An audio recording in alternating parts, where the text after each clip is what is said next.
Selamat datang di Selaman Mendalam kita kali ini. Anda mungkin pernah dengar atau malah suka jalan tanpa alas kaki, nyeker gitu. Nah, sumber yang kita bahas kali ini nyelamin sisi ilmiahnya, sering disebut grounding atau earthing. Betul. Intinya sih kontak langsung kulit kita sama permukaan bumi. Ada gagasan menarik di baliknya, namanya hipotesis keterputusan. Maksudnya, gaya hidup modern kita ini bikin kita jadi jauh dari kontak fisik sama bumi. Mirip kayak kita bisa kurang vitamin D kalau jarang kena matahari, gitu analoginya. Nah, misi kita sekarang, bedah yuk, apa kata sains soal manfaat sama cara kerja grounding ini? Ya berdasarkan riset yang ada. Mari kita gali. Ya, jadi premis dasarnya itu cukup simpel sebenarnya. Bumi ini dianggap kayak sumber elektron bebas yang melimpah ruah. Hipotesisnya, waktu Anda nyentuh tanah langsung, misalnya rumput atau pasir, elektron ini bisa mengalir gitu ke tubuh Anda. Oh, ngalir gitu aja ya? Iya, proses ini yang katanya bisa menstabilkan sistem bioelektrik internal kita. Terus ngasih efek fisiologis yang positif. Konsepnya sederhana, tapi ini memicu riset yang menarik sih. Oke. Coba kita bedah mekanismenya deh. Gimana persisnya kontak sama bumi ini bisa ngasih efek? Agak-agak ajaib ya kedengarannya, elektron dari tanah masuk badan. Iya sih, kedengarannya gitu.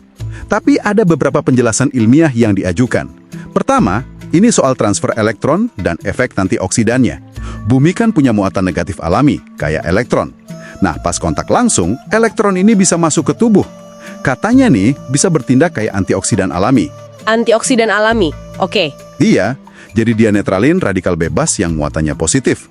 Itu loh, molekul ROS, reactive oxygen species, yang sering jadi biang kerok kerusakan sel sama peradangan.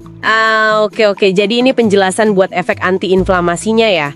Betul, itu penjelasan utamanya. Terus yang kedua, ada konsep stabilisasi bioelektrik.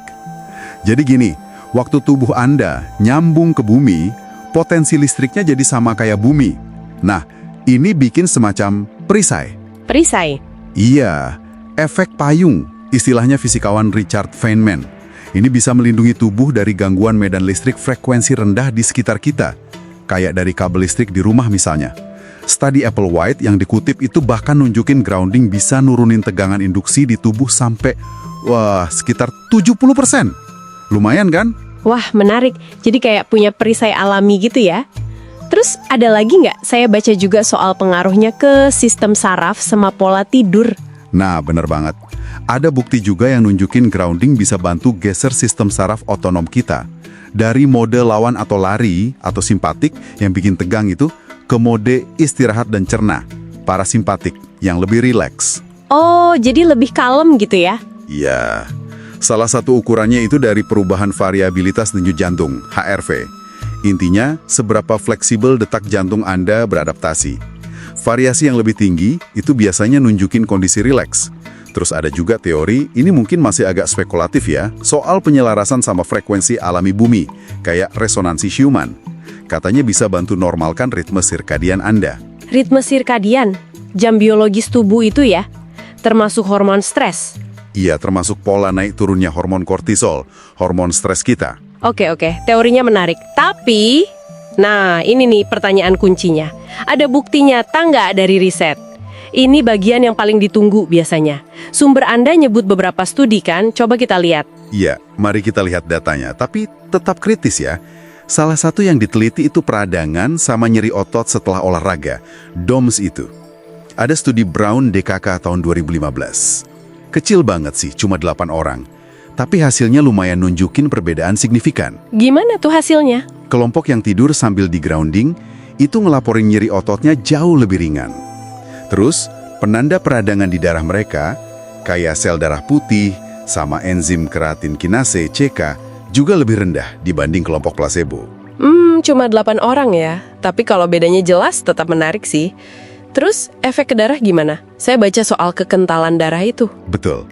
Ada studi Chevalier DKK tahun 2013. Ini juga kecil 10 orang. Mereka nemuin kalau grounding 2 jam aja, itu bisa naikin muatan negatif permukaan sel darah merah Anda. Istilahnya potensial zeta.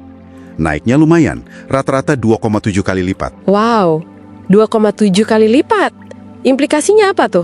Nah, kalau muatan negatifnya lebih tinggi, sel darah merah jadi cenderung saling tolak. Jadi nggak gampang lengket dan ngumpal. Oh, jadi darahnya lebih encer gitu ya kasarnya? Bisa dibilang gitu. Aliran darah jadi lebih lancar. Ini kan penting buat kesehatan jantung sama pembuluh darah Anda. Wah, efeknya cepet juga ya ke sel darah. Lumayan ngejutin sih itu. Terus, soal stres dan tidur yang tadi disebut? Ada beberapa studi juga. Studi Chevalier tahun 2004, ini lebih banyak 58 orang. Ngelihat ada perubahan cepat di rekaman aktivitas otak, EEG, terus ketegangan otot, SEMG, sama denyut volume darah DVP. Semuanya nunjukin kondisi relaksasi setelah di grounding. Oke, jadi ada indikasi rileks ya? Iya, terus studi lain, Gali dan Teplitz tahun 2004, ini 12 orang. Mereka nemuin kalau tidur sambil di grounded, itu kayaknya bantu normalkan ritme kortisol harian. Secara subjektif juga, partisipan lapor tidurnya lebih enak. Nyerinya juga berkurang. Oke, jadi kalau dirangkum ada temuan-temuan awal yang lumayan konsisten ya dari studi-studi kecil ini. Tapi pasti ada kritik atau keterbatasannya dong. Apa aja nih yang perlu kita perhatiin? Tentu, dan ini penting banget. Pertama, ada perdebatan dari sisi fisika dasar. Klaim soal elektron khusus dari bumi yang punya efek biologis unik itu ya, dipertanyakan. Maksudnya gimana? Ya, bagi banyak fisikawan, elektron ya elektron aja. Sumbernya dari mana nggak ngubah sifat dasarnya. Jadi agak diragukan klaim kekhususan elektron bumi ini. Kedua, yaitu tadi, mayoritas studinya pakai jumlah partisipan sangat kecil, N sama dengan 8, N sama dengan 10. Ini bikin hasilnya kurang bisa diandalkan. Perlu banget direplikasi, diulang sama peneliti independen dalam skala lebih besar. Biar yakin bukan kebetulan gitu ya? Betul. Plus, ngontrol efek placebo itu susah. Apalagi buat laporan subjektif kayak rasa nyeri atau kualitas tidur Anda. Orang bisa aja merasa lebih baik karena percaya dia lagi di treatment kan? Iya sih, efek placebo ini emang tricky. Ada lagi? Ada potensi bias juga. Beberapa peneliti utama di bidang ini terafiliasi sama perusahaan yang jualan produk earthing. Ini bisa menimbulkan pertanyaan soal konflik kepentingan. Oke. Itu juga perlu jadi catatan ya. Nah, selain keterbatasan ilmiah, kalau orang mau coba di kehidupan sehari-hari, ada risiko praktisnya nggak? Pasti ada. Kalau Anda grounding nyeker di luar ruangan gitu, risiko paling jelas ya luka tusuk kena paku atau beling. Aduh, ya juga ya. Oke, itu kalau di luar. Kalau pakai alat grounding di dalam rumah, kayak tikar atau spray itu, Nah, itu resiko utamanya kesetrum. Kalau instalasi listrik rumah Anda nggak bener groundingnya, atau ada kerusakan. Makanya penting banget mastiin colokan itu beneran nyambung ke tanah. Perlu dicek pakai tester mungkin? Waduh, serem juga ya kalau salah. Iya. Kabelnya juga katanya bisa nangkep listrik kotor. Interferensi elektromagnetik itu. Terus, pas ada badai petir, wajib dicabut itu alatnya. Produk yang bagus biasanya sih ada pengamannya, kayak resistor. Oke deh, jadi kesimpulannya gimana nih? Dari semua ini, apa yang perlu Anda, pendengar kita, bawa pulang?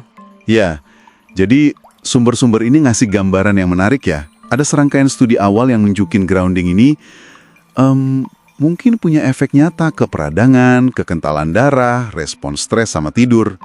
Mekanismenya diduga lewat transfer elektron dari bumi dan stabilisasi bioelektrik tubuh.